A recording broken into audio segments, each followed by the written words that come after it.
ನಮಸ್ಕಾರ ಸ್ನೇಹಿತರೆ, welcome to my channel. ಕರ್ನಾಡ ಚಕ್ರವರ್ತಿ ಡಾಕ್ಟರ್ ಶಿವರಾಜ್ ಕುಮಾರ್ ಅವರ ಶಿವಲಿಂಗ ಸಿನಿಮಾ ಬಿಡುಗಡೆಯಾಗಿ ಇಂದಿಗೆ 10 ವರ್ಷಗಳಾಗಿವೆ. 10 ವರ್ಷದ ಹಿಂದೆ ಈ ಸಿನಿಮಾ ಬಿಡುಗಡೆಯಾಗಿ ಯಾವೆಲ್ಲ ದಾಖಲೆಗಳನ್ನ ಮಾಡಿತ್ತು, ಎಷ್ಟೆಲ್ಲ ಕಲೆಕ್ಷನ್ ಮಾಡಿತ್ತು ಎನ್ನುವ ಸಂಪೂರ್ಣ ಮಾಹಿತಿಯನ್ನ ಈ ಒಂದು ವಿಡಿಯೋದಲ್ಲಿ ನೋಡ್ಕೊಂಡ್ ಬರೋಣ ಬನ್ನಿ. ಈ ಸಿನಿಮಾದಲ್ಲಿ ಶಿವರಾಜ್ ಕುಮಾರ್ ಅವರಿಗೆ ನಾಯಕಿಯಾಗಿ ವೇದಿಕಾ ಅವರು ಅಭಿನಯಿಸಿದ್ದಾರೆ. ಇನ್ನು ಈ ಸಿನಿಮಾಗೆ ವಿ ಹರಿಕೃಷ್ಣ ಅವರ ಸಂಗೀತವಿದ್ದು, ಈ ಸಿನಿಮಾವನ್ನ ಪಿ ವಾಸು ಅವರು ನಿರ್ದೇಶನ ಮಾಡಿದ್ದಾರೆ.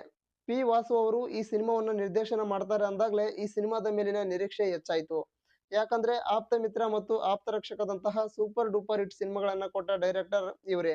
ಆ ಎರಡು ಸಿನಿಮಾಗಳನ್ನು ನೋಡಿದ ಪ್ರೇಕ್ಷಕರಿಗೆ ಈ ಸಿನಿಮಾದ ಮೇಲೆ ಅತಿ ಹೆಚ್ಚು ನಿರೀಕ್ಷೆ ಇತ್ತು. ಅದೇ ರೀತಿ ನಿರೀಕ್ಷೆಗೆ ಮೀರಿ ಈ ಸಿನಿಮಾವನ್ನ ತೆಗೆದಿದ್ದಾರೆ ಪಿ ವಾಸು ಅವರು.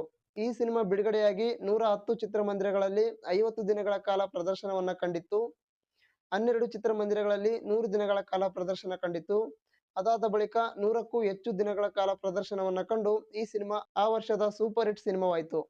ಅದಲ್ಲದೆ ಕಲೆಕ್ಷನ್ ವಿಚಾರಕ್ಕೆ ಬಂದ್ರೆ ಈ ಸಿನಿಮಾ 35 ಕೋಟಿಗೂ ಅಧಿಕ ಕಲೆಕ್ಷನ್ ಅನ್ನ ಮಾಡಿತ್ತು. ಇದಿಷ್ಟಲ್ಲದೆ ಈ ಸಿನಿಮಾ ಅದೇ ಹೆಸರಿನಲ್ಲಿ ತಮಿಳಿಗೂ ರಿಮೇಕ್ ಆಯಿತು. ಹಾಗೆ ಈ ಸಿನಿಮಾ ಹಿಂದಿ ಮತ್ತು ಒಡಿಯಾ ಭಾಷೆಗೆ ಡಬ್ಬಿಂಗ್ ಆಗಿತ್ತು. ಇದಿಷ್ಟು ಈ ವಿಡಿಯೋದ ಮಾಹಿತಿಯಾಗಿತ್ತು. ಯಾರೆಲ್ಲ ಈ ಸಿನಿಮಾವನ್ನ ನೋಡಿ ಭಯಪಟ್ಟಿದ್ರಿ, ಕಮೆಂಟ್ಸ್ ಮೂಲಕ ತಿಳಿಸಿ.